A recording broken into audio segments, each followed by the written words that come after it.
Hi, I'm Paul. I'm back in the studio, and today I'm going to be working on the red rose. As you can see, I've already completed the background, and one of the not fully opened roses, another one, and then a couple of the petals. And I wanted to talk about the reds I'm using to paint the rose and why I'm using these reds. So I'll talk about my palette real quick. I have a 14 color palette. I mentioned that in the last video. It's a prismatic palette, meaning the layout of the colors matches the way white light emanates from a prism. You know, I go from yellow to the reds to the greens to the blue.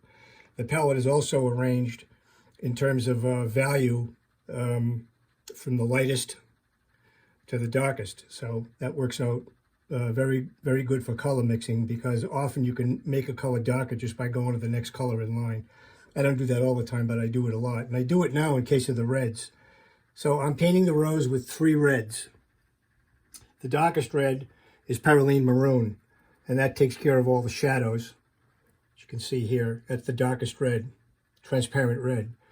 Then I have 2 main reds I use for the body color and local color. I've got a warm one and a cool one. Permanent Magenta is the cool one, and the warm one is Fanchon Red, which is a naphthol red. It's PR 112, and the magenta is PR Pigment Red 122. So I use these 2 colors to modulate the warm and the cools to help develop the forms on the leaf. Where the value is kind of the same, the way you make a nice transition of form is to simply use a different hue of the same color. And that's what I'm going to be doing in this demonstration right now. So let me show you what I'm talking about. Okay, so I grab some medium and I start with the darks, and I lay in the darkest tones first.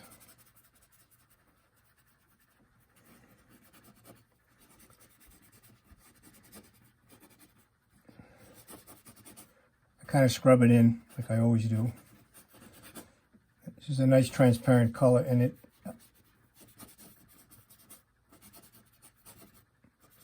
it'll get a tiny bit tackier as I move up my way up to the top of the petal.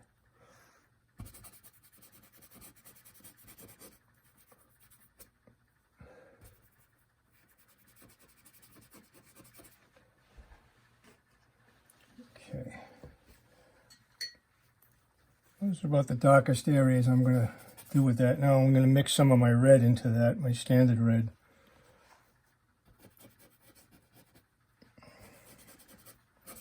And I'm going to hit that.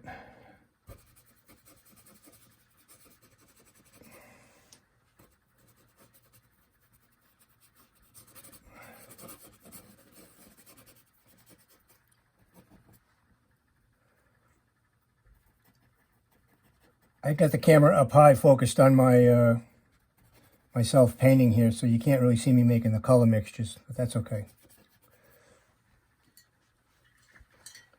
Now I'm going to switch over to that very cool red, which is actually the magenta, the same one that I used to do my underpainting.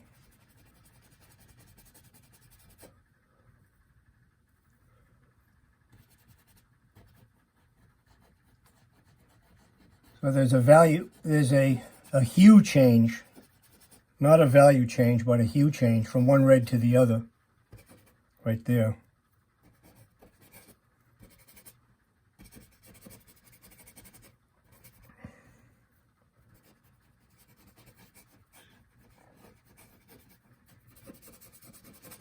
So that's a quick basic block in, and then if I get the blender out and blend that all in.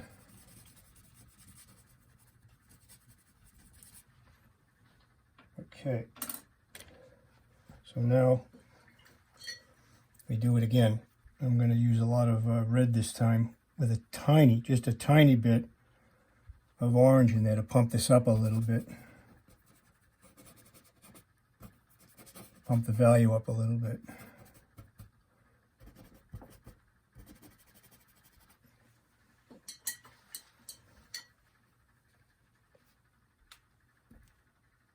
back to the magenta color.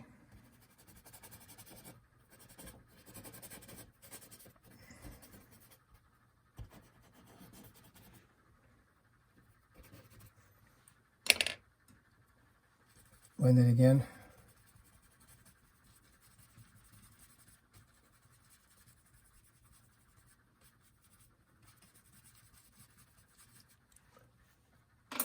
And that's starting to take shape. Now I'm just going to introduce a tiny bit of white into that mixture.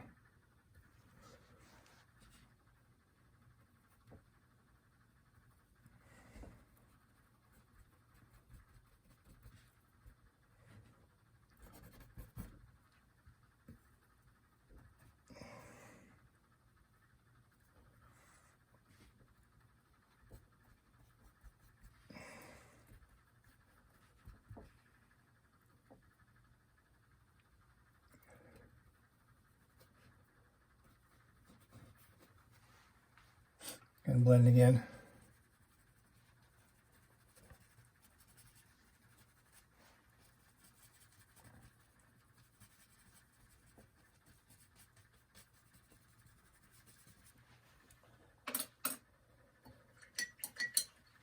And that's looking pretty good. I'll go back to the shadow area now and darken that up.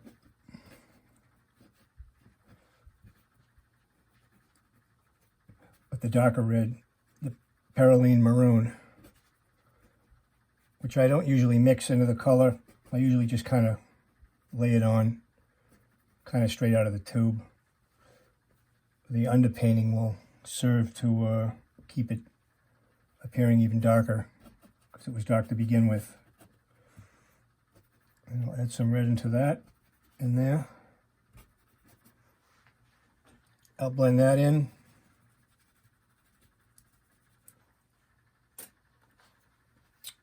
A little more shadow down here.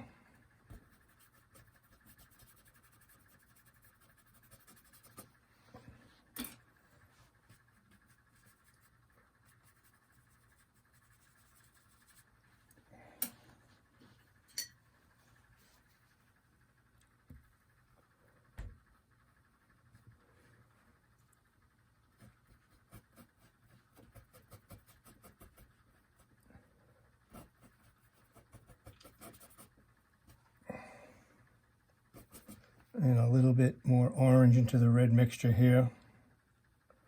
Yellow orange.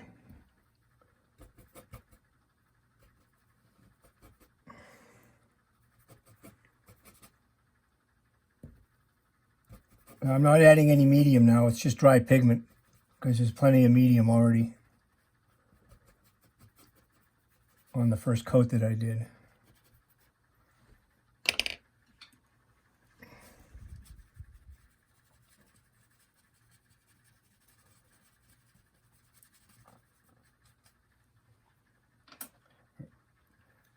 Okay, now the edges.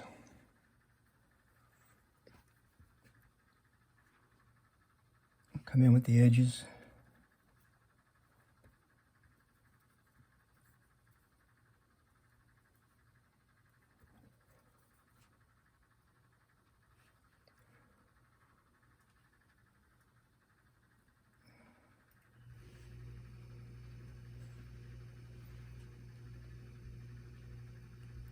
Like so.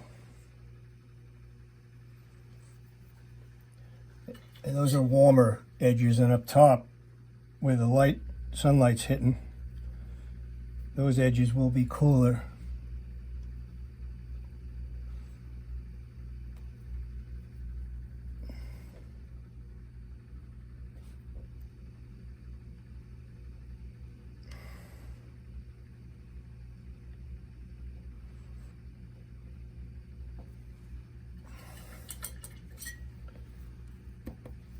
And I'll blend those in just a little bit,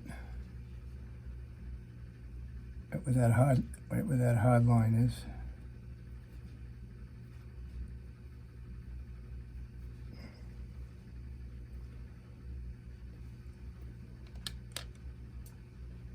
A few more highlights.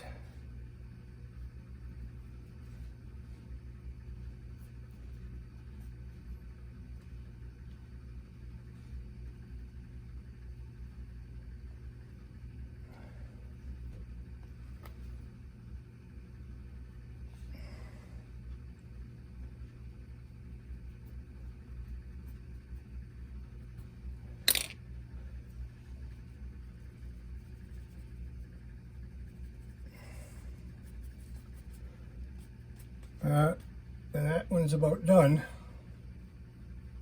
And that's the process I use to do every one of the petals as I work my way into the center. That's it. Thanks for watching.